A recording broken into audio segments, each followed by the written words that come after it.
Imagine waking up in a country where the people sworn to protect you may actually be protecting the criminals. In South Africa, a nation already battling violent crime and political unrest, a bombshell has exploded at the highest level of power. The country's police minister, Senzo Mchunu, once hailed as a reformer, now stands accused of secretly working with the very crime syndicates he was meant to destroy. On July 13, 2025, President Cyril Ramaphosa did the unthinkable. He removed Mchunu from office and ordered an emergency judicial commission. But here's where it gets darker. Investigators say this isn't just about corruption, it's about a hidden network reaching deep into law enforcement, politics, and organized crime.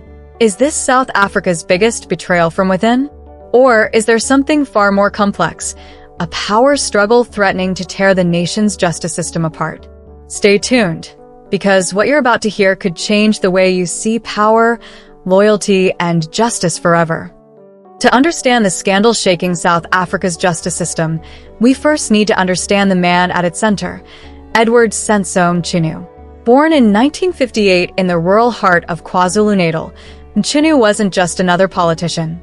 He was a survivor of South Africa's brutal political landscape, a teacher turned activist who climbed from local party structures to the pinnacle of power.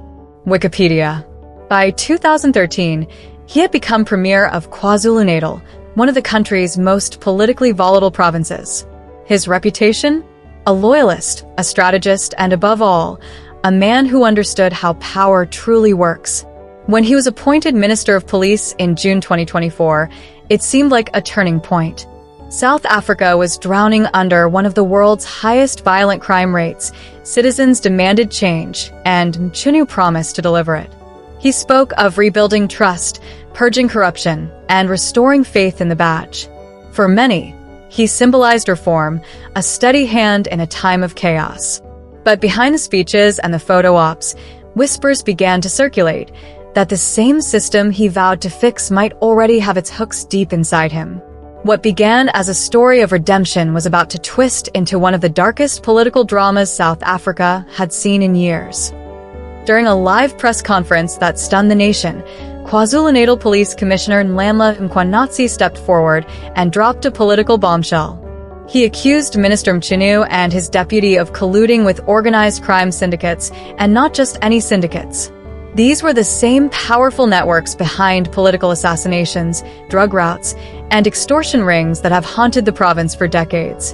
Mchunu claimed investigators had uncovered encrypted WhatsApp messages and call records linking the minister's office to the disbanding of a specialized task force, a unit that was too close to exposing high-level corruption inside the police. The evidence, he said, suggested deliberate sabotage, that top officials had ordered the shutdown of investigations targeting politicians, police, and businessmen working hand-in-hand with criminal groups. The fallout was immediate. President Cyril Ramaphosa announced an emergency suspension of Mchunu and a full judicial commission of inquiry. News networks went into overdrive. Investors panicked. Civil society called it a betrayal of the republic. And amid the chaos, one question echoed across the nation. Was this the fall of a minister, or the unmasking of a system so corrupt that it finally turned on itself? This isn't just a scandal about one minister. It's a crisis that cuts to the heart of South Africa's democracy, and to the question no one wants to ask. If the head of the police is accused of protecting criminals, who protects the people? Analysts warn this could be the moment the facade cracks. For years, South Africa's criminal justice system has limped along. Commissions formed, evidence gathered, names exposed, yet justice is rarely delivered. Now, the system itself stands on trial. If a sitting police minister truly conspired with crime networks, it means corruption isn't a symptom, it's the structure. The consequences go far beyond politics. Investors are watching because when policing collapses, economies follow. Confidence, foreign partnerships, even tourism, all of it depends on the belief that South Africa can protect its own citizens.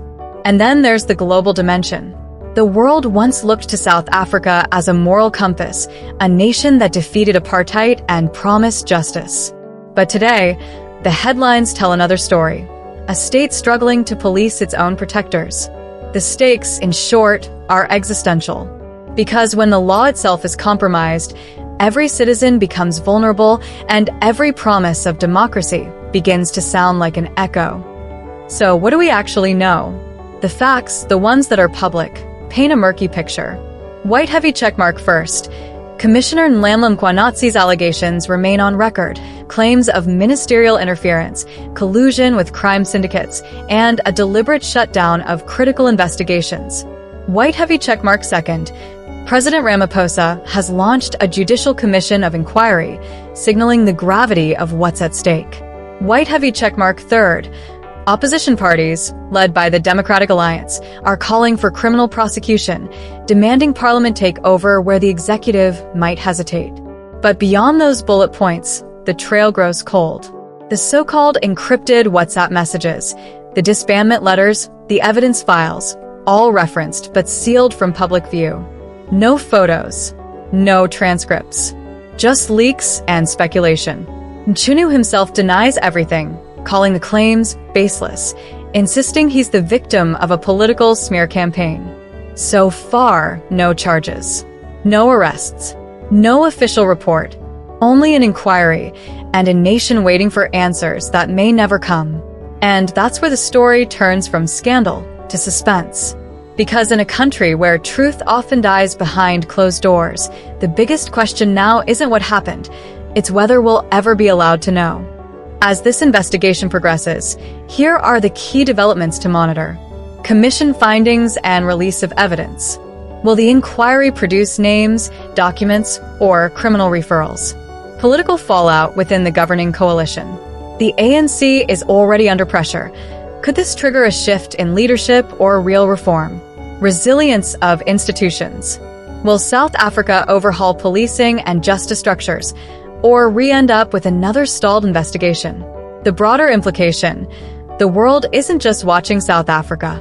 Many emerging economies face the same dilemma: corruption, weak institutions, and criminal infiltration. If this case leads to real change, it could become a model. If not, a cautionary tale. Senzo Mchunu's rise from provincial politics to the national stage seemed like a tale of promise.